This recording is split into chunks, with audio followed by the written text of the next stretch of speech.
when your parents speak as your mother and father who raised you, you're called to honor them because that honors God. However, to give weight to them, right, is what it actually means, which changes everything. Yes.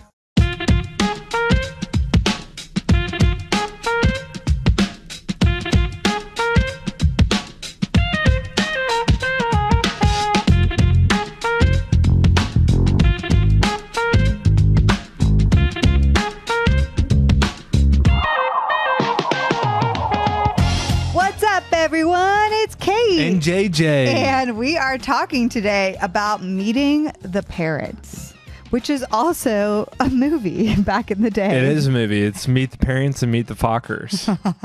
That movie was hilarious. I'm not saying it's fully appropriate, okay, for anybody watching or listening. Hi, YouTube peeps, by the way. Is it Hard of Dating approved? I don't know. I haven't watched it in probably 10 years, so I can't really speak to that. Just for liability and legal reasons, no. But yes, anyway, we want to say hey to our YouTube fam first and foremost. We're waving at you. What's up, family? We're going to bring up Lovey so you can get our guest appearance with your guys' favorite guests, the doggies. So Lovey says hello. If y'all always listen to this podcast on Spotify, Apple, wherever you listen, and don't watch us on YouTube, we want to invite you to jump over to YouTube because we are trying to grow our YouTube channel. Well, you know what's crazy? It's fun. What? I actually watch all my podcasts on YouTube now. You do? Yeah. Wow. Unless I'm in the car, obviously. Right. But I watch like during work or a workout, and I prefer to watch on YouTube. I think it's more fun. Is that approved by your boss? Who's my boss? Me. Whoa. Since when are you my boss? Okay, wow. For a separate conversation. This is new information coming out. For the people who are watching on YouTube, would you guys do us a favor and subscribe to this channel and like this video and share it with people? It would mean a lot. Well, only if you enjoy it. Obviously. Right. If you hate us, don't do that. I mean, some people do. Well, some people on Instagram do right now. Yeah, people do. People are hating me. People are so mean. You know, once something goes viral and it gets outside of the Hard of Dating audience into like secular culture, dude, people are ruthless to Kait. Yeah. I feel so bad for you sometimes. I know. Well, you know, babe, it's okay. I'm just an old ogre that's over the hill. And I am just so lucky that I got to marry you. Dude, someone said actually on YouTube that Kait was over the hill and she's lucky that she ended up with a guy like me. Like I'm the ultimate Chad level. And also that I'm Jar Jar Binks. Yeah, the Jar Jar Binks one was brutal. Actually, I thought it was cute because I love Jar Jar from Star Wars. Anywho, one other thing, you guys, if you want to support our podcast and our YouTube and all the production that goes into this now that we're launching 2 episodes a week, will you consider joining us over on Patreon? It's patreon.com/Heart of Dating. And you get a bunch of fun bonuses. One special thing is a month from now, we are doing our first ever live Heart of Dating podcast for our Patreon community. And you'll get to tune in, engage with us. You might be able to come on live video and ask a question. And so that's going to be in early January, but you have to be a part of Patreon to get that fun bonus. That's going to be so fun. I can't wait. Like, could you imagine doing that with Danny Austin and D-Influence? I love it. Yeah, because I love her. Would you do it? I would do it. Like, you would be excited to tune in? Yeah, because I'm a fangirl. Well, would it go better than your first time meeting her if she called you? Don't bring that up. I'm still sour about it. What happened? I just got nervous and I ruined it. I met Danny in person. I've been listening to her, following her for years. And I don't know why it was awkward. I don't think I made it that awkward. I think it just became awkward for whatever reason. That is so, well, it's like the only time I've seen you or heard you be starstruck around somebody. And Kait was all nervous and apparently it didn't go too well. She really was overthinking it. I don't know. I don't know what happened, but Danny, if you ever listen to this, I'd love to make it up to you. Yeah, she totally listens to Heart of Dating as a married mom of too. Yep. Totally. Babe, there is something happening at the end of this month. Do you want to tell them about it? Yeah. Heart of Dating conference. Let's go. I'm excited for the singles party. You just got your outfit, right? I just got my outfit, and it's hard to find an outfit that will work for a disco cowboy theme while pregnant, but I did find it, and I'm so pumped. Can I tell them about it? No, absolutely not. What? It's a surprise. Okay, let's just say, well, I'm matching it. You know that, right? You are? And I'm gonna have the biggest belt buckle you've ever seen. Time.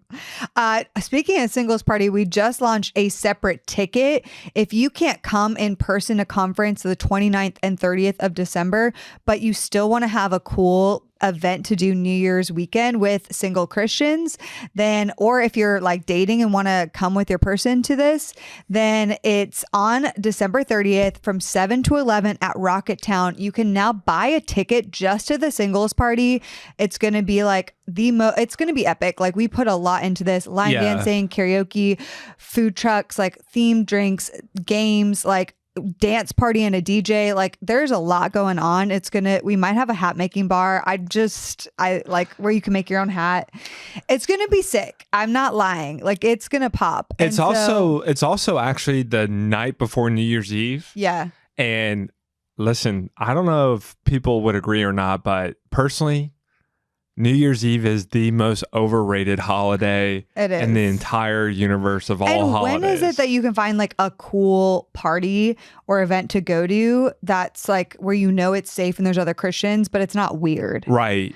And especially around New Year's. So I think it's not weird. You don't have to deal with like people getting blackout. Like it's just or like creepers hitting on you. Right. I love it. I love it so much. So feel free to come. We have a lot of people coming. They're like, we're excited for conference, but if we're being honest, we're kind of more excited about the party, where I'm like, hey, whatever floats your boat, man. Like I might be that way too. Also with the party, if you do just get a singles party ticket, you'll get 3 months access to conference. You'll get the live stream online version, and you will get access to our app, our conference app, which kind of almost serves like a dating app. It's not, but like you meet tons of singles on there. Yeah. And anyway, you get access to all that with your singles party ticket. Go to HODCNash.com. Let's go. Today's episode. Yes. We are going to be very transparent. Yeah. And you don't really get to hear people talk about their personal lives too much. Right. Because obviously, like, their family members and the people who hear it are still alive.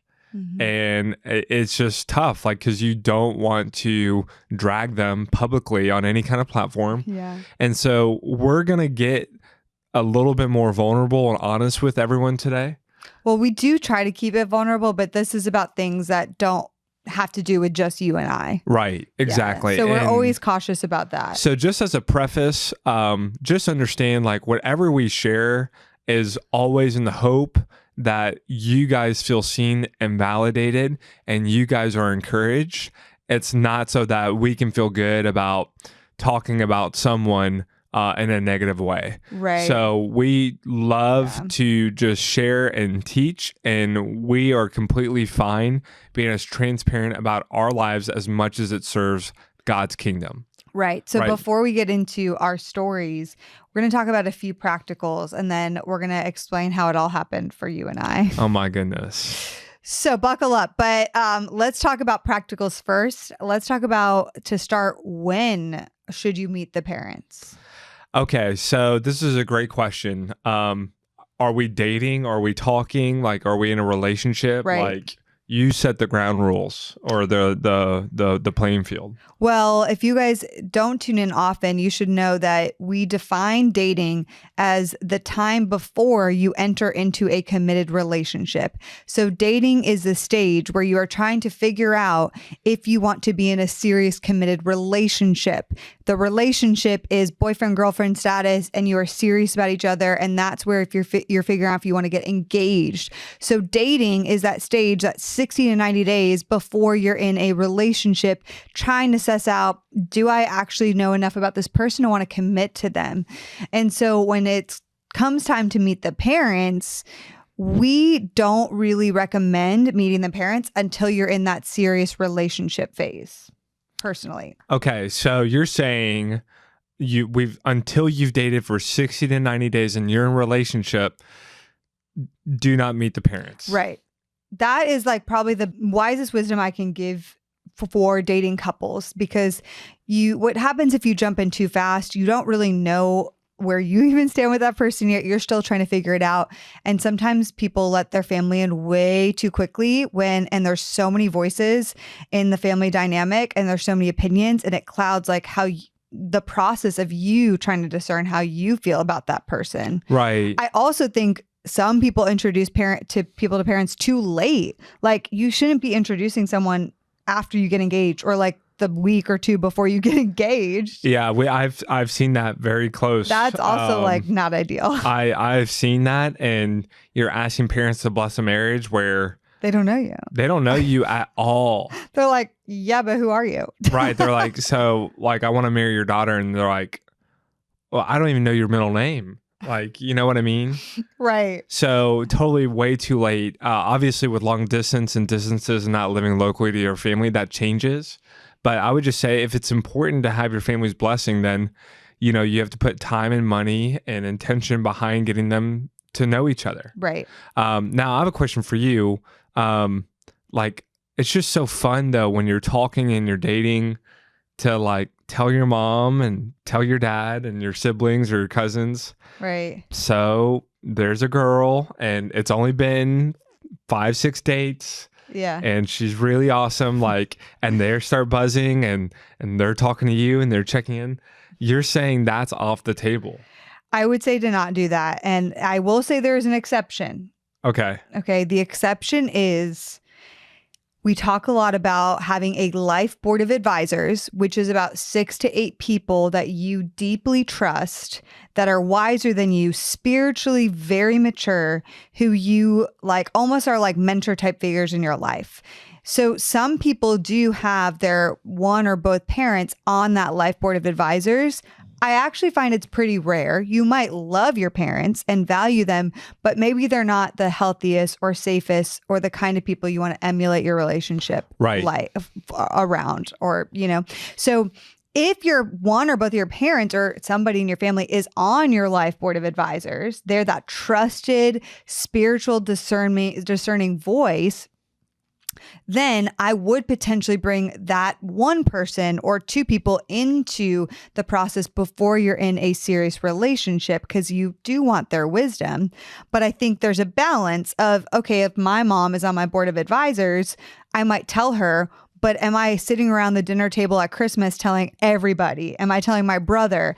Am I telling my dad? Am I telling my stepdad, my stepmom? Am I telling all my aunts and uncles and cousins? No, not at that moment. But it's so fun. It feels fun, but it's not wise. I'm telling you. Why? It's not. And why is that? Because everyone has an opinion. Right. And those opinions don't need to be said that early on. And what about when it doesn't work out?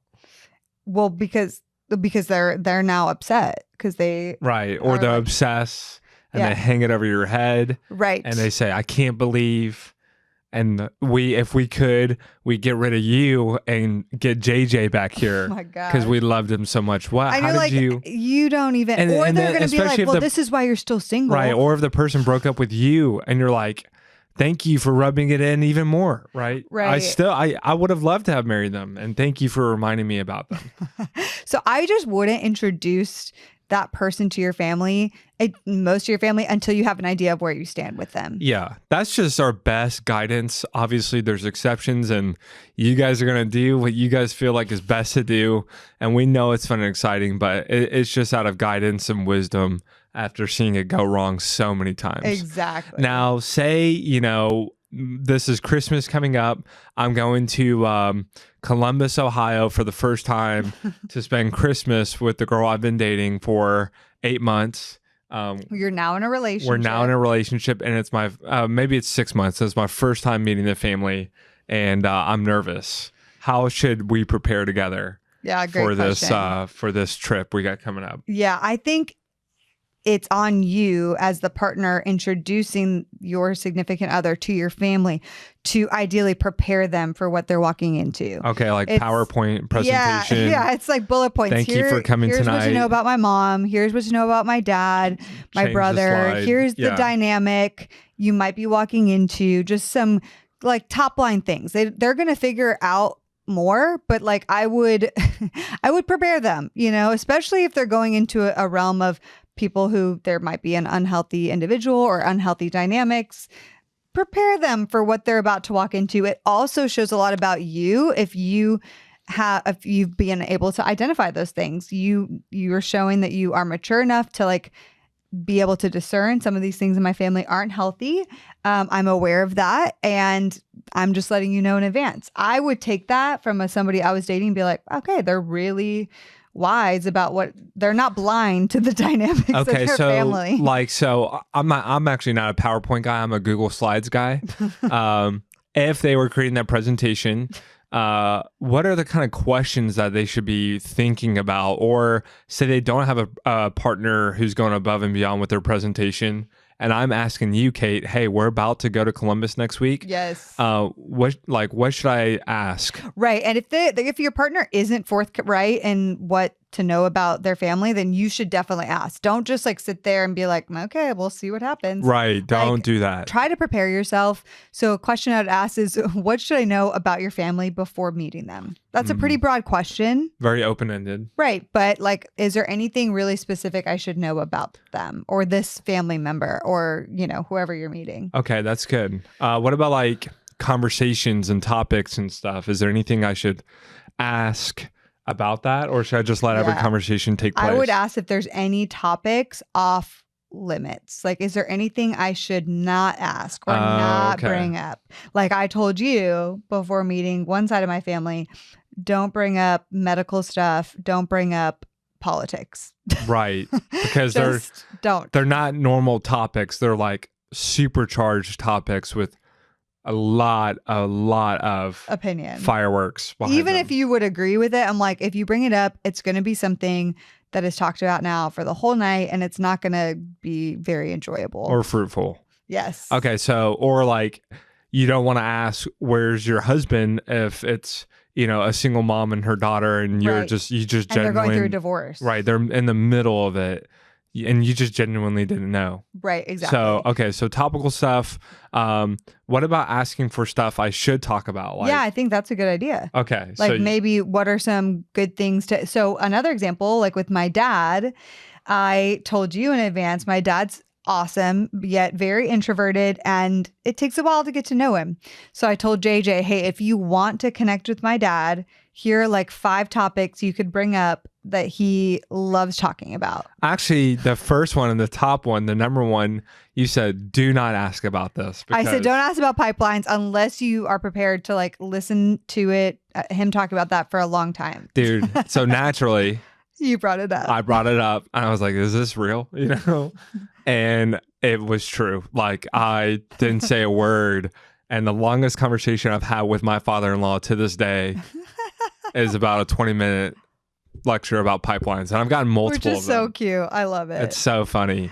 But like, that was what, so you were like, okay, I'm willing to do that, and definitely impressed him. I'm sure he like enjoyed that you asked. Yeah, I mean, I didn't even have to say anything. I just had to ask a question. And like with my dad, it's Alabama football and hunting. If you keep the conversation focused on those 2 topics, he'll walk away and be like, that was the most awesome person I've ever met in my life. Or how much you want kids. Right. Yeah, or having a big family. So I'd say that. And then probably lastly is, now that we date so nationally and so differently, you're not dating someone from your local town. Family rules, cultures, expectations, right? Go above and beyond, especially if it's a intercultural dynamic. Like our best friends are Nigerian and Filipino.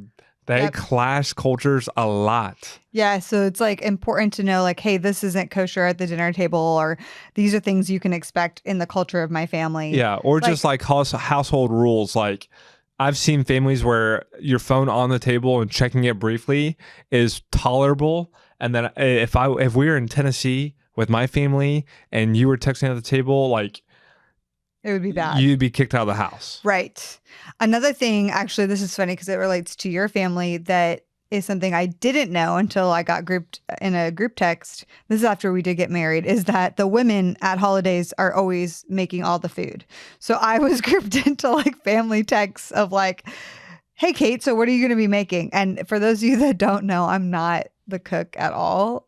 Kate likes to push back against the patriarchy when it comes to cooking. I can make a charcuterie cheese plate. And women, not assuming roles in the kitchen. I'm like, I've never made a turkey. I can contribute stuff. It's just not my forte. Like JJ makes food in our house. So it was so funny to just be like looped in that message. And I'm like, okay, ladies, so what are we making? And I'm like, I'm not making anything. Like, what are you talking about? That was pretty funny. So that was just something I didn't think about, right? I've never had to think about that. And it was also normal for me. So the funny thing about coming from family, and we had an episode on this, is whatever your family dynamic is that is familiar. And so therefore it's normal for you. Right. And whatever is familiar and normal for them is going to be different than yours, because there's no perfect family or clone family. Like there's always going to be, whether you guys are from the same American Midwestern culture or totally across the globe cultures, right? There's going to be clashing and conflict.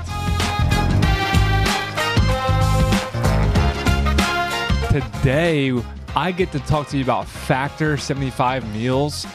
These, before I even got to look them up, try them myself, I actually had them at a friend's house, and they popped them in the microwave for 2 minutes, and I was like, there is no way this thing is actually good.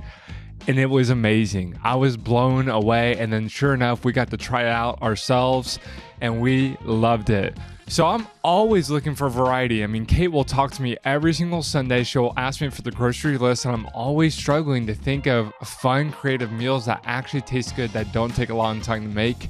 And I always go back to Factor. I mean, it's just so easy to pop these in. So what's really cool about Factor that I've really appreciated and liked is that it's not just dinner. Factor's actually been able to break out and take their selection, variety, and value and apply it to snacks. And I'm a big snacker. So to have healthy, really great macro-filled food all day long, from breakfast to dinner and snacks, I am so ecstatic to talk to you guys about Factor.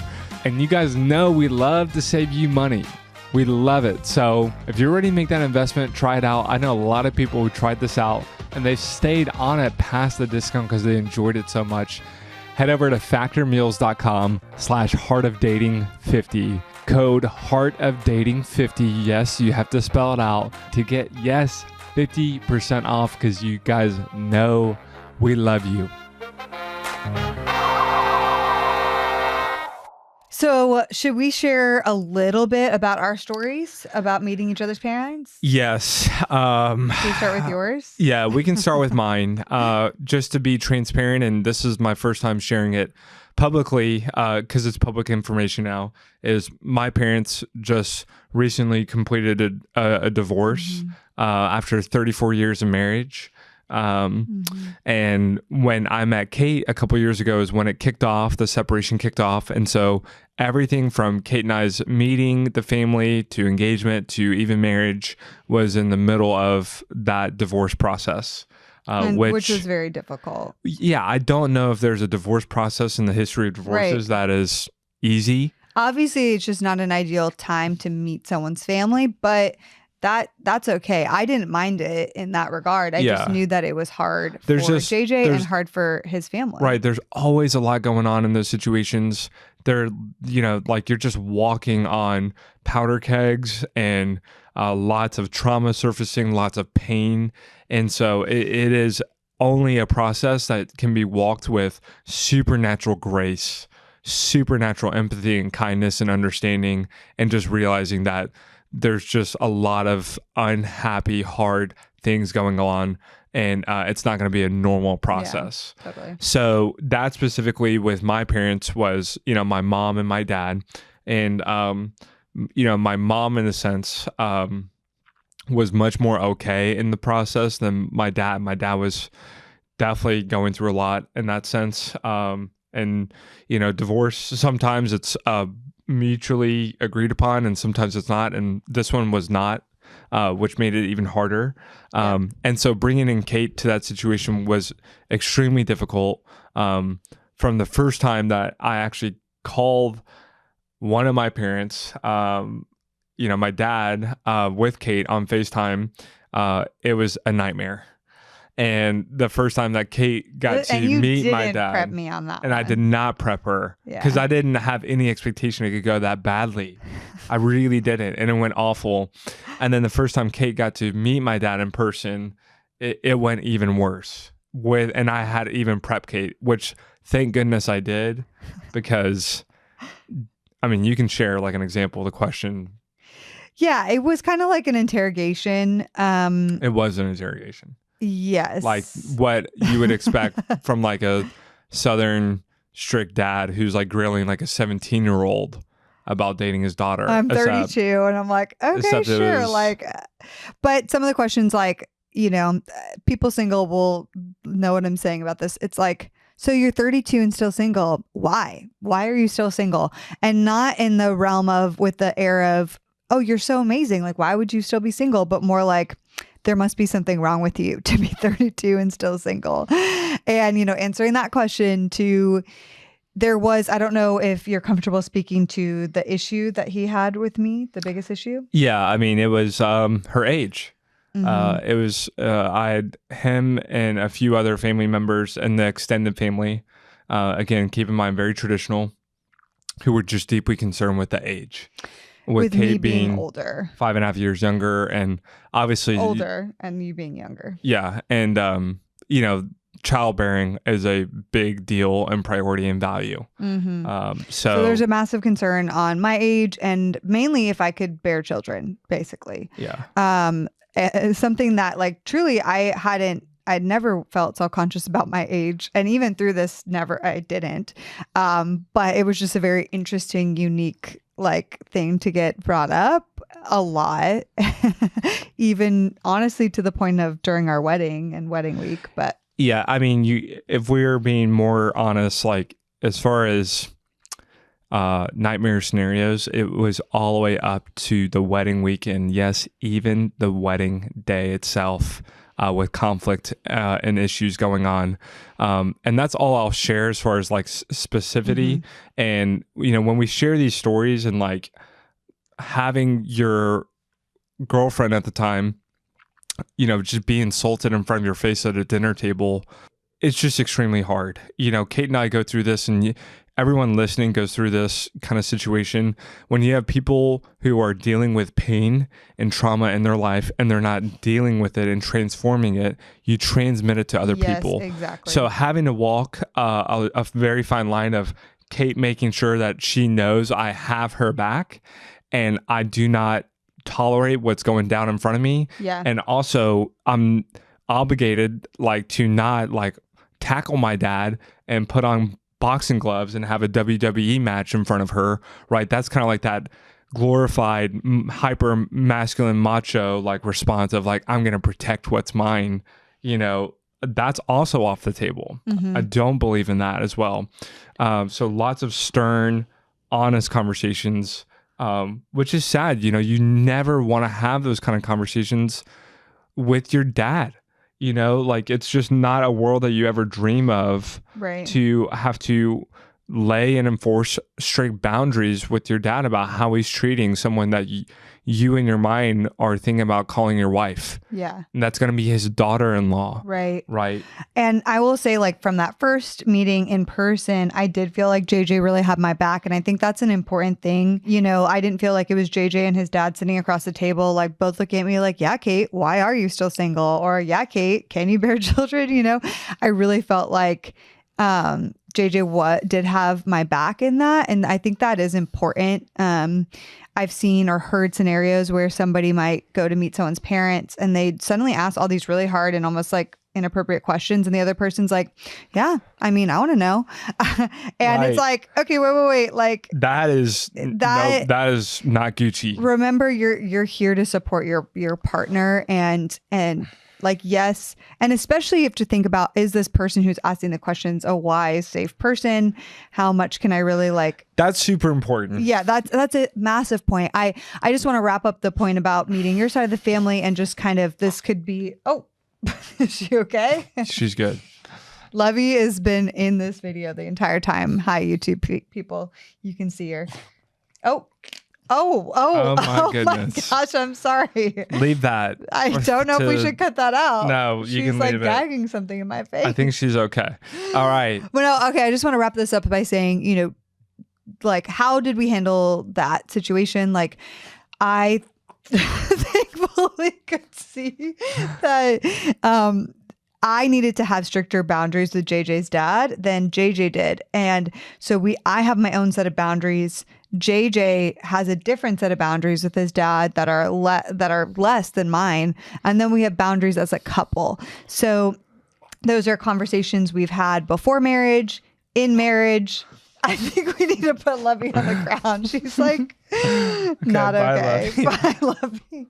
She's not okay. Sorry about that, guys. That was like yakking in the background of the mics. Okay. But anyway, so it's important to be able to come up with a game plan as a team. And that's something we've really worked on. Yeah. And listen, if that person is wise and you trust them, and your partner is maybe not the safest person in the world, and they're trying to have some of that honest, vulnerable conversation, right? That's kind of like the flip side. Like, what if what they're saying and bringing up is valid? Right. Right. I think there is just a time and place.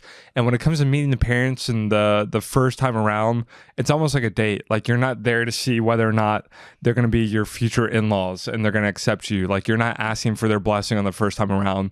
I would just say, just like a date, making it as lighthearted, fun, just getting to know each other, building friendship and relationship. That is the best thing you can do. Yeah. I want to make a point too for the question people always say, well, aren't you marrying their family? Totally. Too?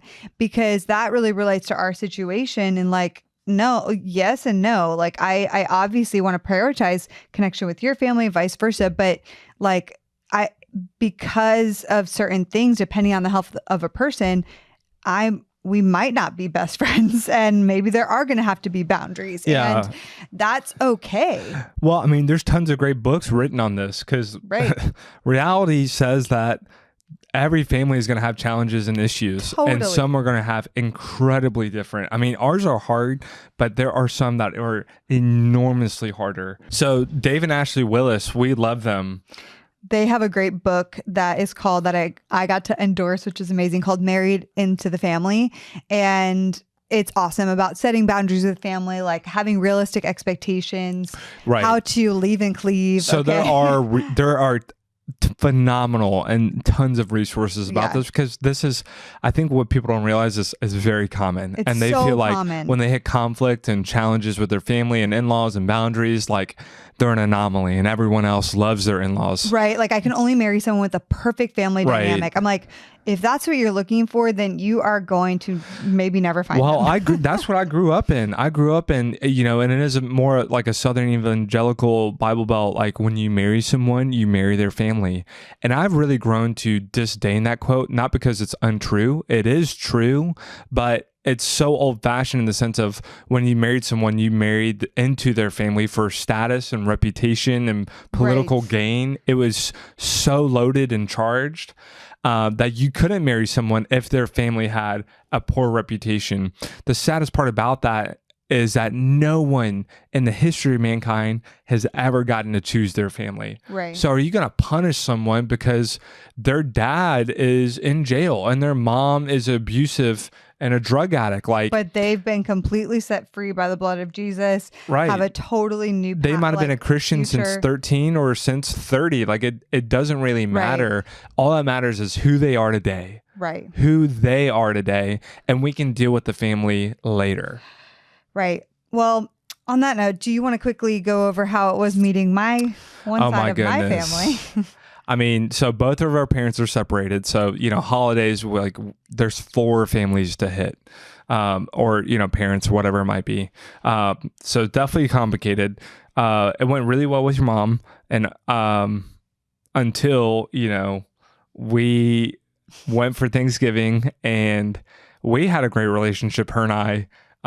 It just turns out that night, obviously the politics and the healthcare subjects were brought up, and I'll let you pick up from there. Yeah. So the first time my JJ was meeting my mom and stepdad and that side of the family, the topics that are very charged got brought up, and I was quiet, wasn't saying anything, but something was said to me that I won't say here in those moments that was very inappropriate. And basically, if you can imagine, there was at that point probably 8 years of just suppressed tension between me and a certain individual, and over certain things. I'm not going to be specific. And very hard things. And there was a powder keg that got shot off. Like big, it was, big powder. And just something very inappropriate was said to me. And I'm not proud of this, but it triggered me so much that I erupted. And all of those 8 years of tension and pain and unsaid things like came out, and JJ got to witness that. And of course, it's like the one time it's come up in 8 years, and JJ is literally there for the first time meeting these people. So it was a very bad nuclear situation. On a scale of 1 to 10, it was a 12 bad. I'm telling you, it was bad. It was. And it was not good. And another added factor that was hard for us is JJ went into like more of a peacemaker mode, and he doesn't know, nor does he have the history to know, or the time with these people to know how hard this kind of a dynamic was for me. And so he didn't hear what was said to me, and that also made it tough because he didn't realize like what set me off. And so there was a level that he was trying to like calm me down, thinking like I'm overreacting, which I was overreacting. However, he was kind of like almost thought I was crazy, I would say. And it was just a bad dynamic between us after that, because he was like, well, why would that, like, what caused that? Like, and then he's like, I don't think that was said to you. I didn't hear that. I'm like, no, it was said to me. No, it was really bad. It was really bad in the sense of it's just not the circumstance that you want to meet family members and you want to have your first experience, and it just catastrophically kind of ruined that night specifically. Right. Obviously, the next day there was lots of reconciliation. For the months to come, there was lots of reconciliation. And God was super faithful in that. Mm-hmm. But even if it didn't, I think what the hope is and the encouragement is I know lots of people who actually did not hit it off really well with the family. And the first, second, third time meeting or over the phone, like it did not go well. Yeah. And everyone was very kind of confused. It was super challenging. You have someone in front of you that you do want to marry. And you know that their parent behind them maybe doesn't have the best opinion of you. Right. So I would just say, just to clarify there, like, one, like, is what this do you parent... do if that somebody doesn't approve in your family? Well, yeah, I think you have to evaluate, number one, like, is this person who doesn't approve, are they safe? Like, are they mature in their faith? Mm-hmm. Are they a trusted person? Like, are they on that life board of advisors? Right. Like when they speak, do you really listen? Yeah. Do they actively contribute really wise counsel in your life? Do they have a role in your life? Or are they just family that you didn't choose them? And sometimes it's a hard question because you've given them a role in your life that maybe they shouldn't have. A voice in your life that maybe they shouldn't have. I see that all the time. Yeah. I think if I see one thing passed down from family to family, and my family, immediate friends, and from the couples and the singles that we work with, is that singular mistake. People, mm-hmm. I don't want to say accidentally, but people mistakenly put their parents, aunts, uncles, siblings as trusted, wise counsel in their life when they are not safe, wise, emotionally mature, spiritually mature, healthy people. Exactly. And it's because of one scripture. Yeah. And if you guys are wondering why, it's very, very obvious, and it's been used and abused for generation after generation. Exodus, the 10 commandments, the 5th commandment, honor your father and mother. Mm-hmm. It is so important to God's word and God's law that it is a 10 commandment. Mm-hmm. However, the word honor, and this will blow your minds, when the Bible says to honor your father and mother, it's not saying obey your father and mother. You see, the root word honor actually means to give weight to, to give weight to. So when your mother and father speak, you listen and you give extreme weight to their opinion. But that does not mean you obey them and do everything they say, especially as an it adult becomes over 18 years old. You are not living in their house and obligated to follow the rules. That's when it's most critical. When your parents speak as your mother and father who raised you, you're called to honor them because that honors God.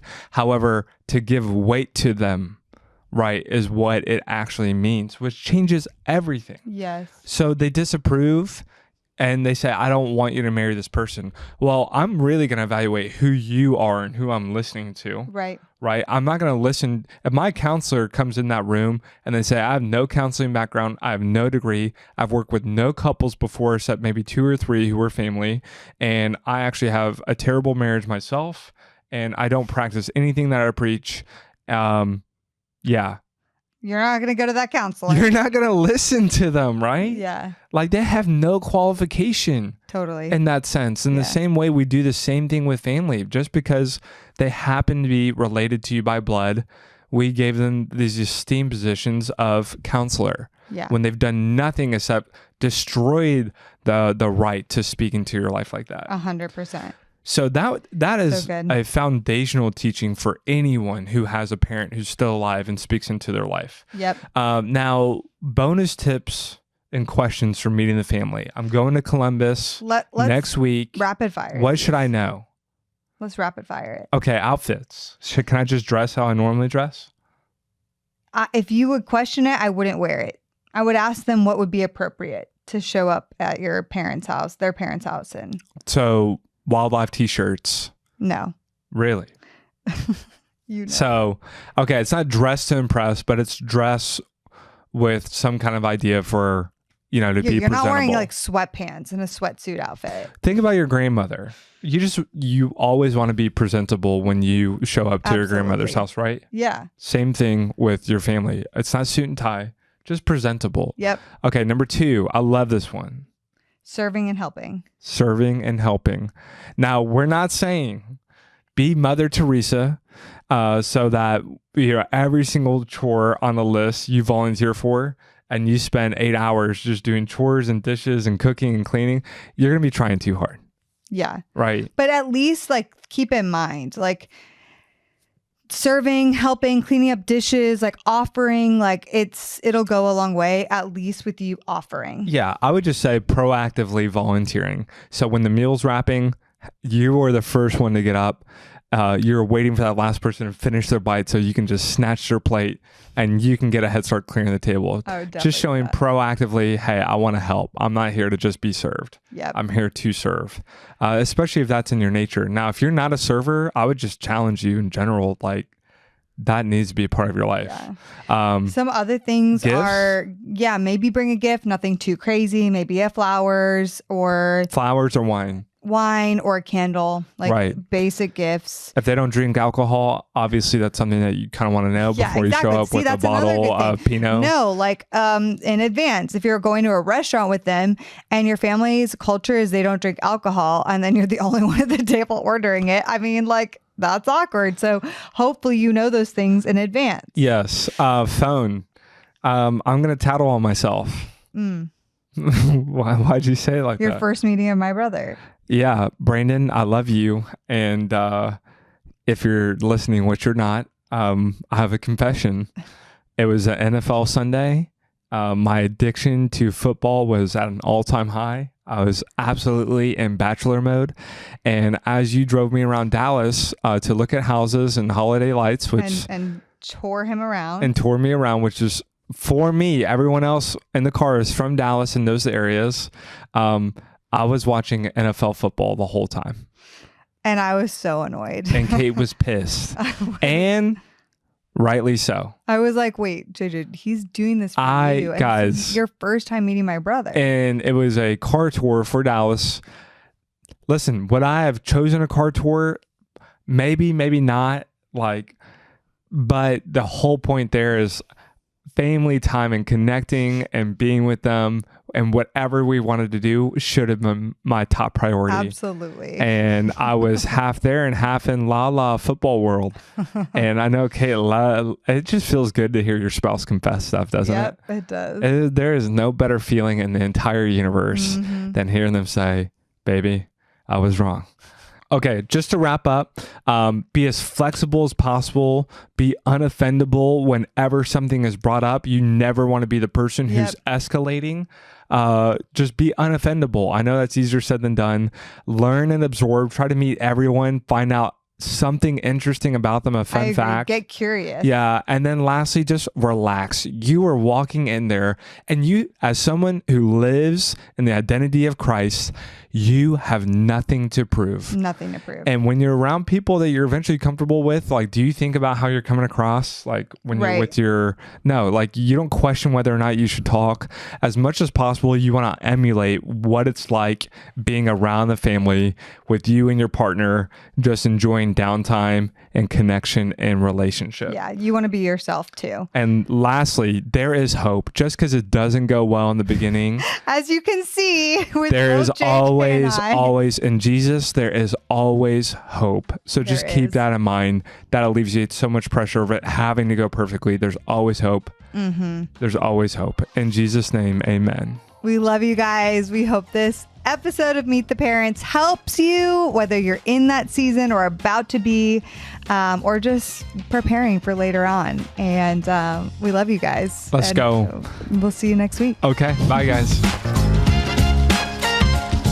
The Heart of Dating podcast is created by Kait and JJ Tomlin. Shout out to our epic audio and video editor, Scott Caro. We have an amazing Heart of Dating team who helps bring this show to you each week. I want to shout out Kelsey Napier, our Heart of Dating digital marketing coordinator, and Elena Gibson, our brand and community manager. We couldn't do it without them. Now, if you guys have never ranked us or reviewed us on iTunes or Spotify, would you consider doing that? It would mean so much because our podcast can get more discovered and more people can learn how to better date as Christians. Don't we all want that? We launch our podcast each and every week on Wednesdays, so we will see you next week.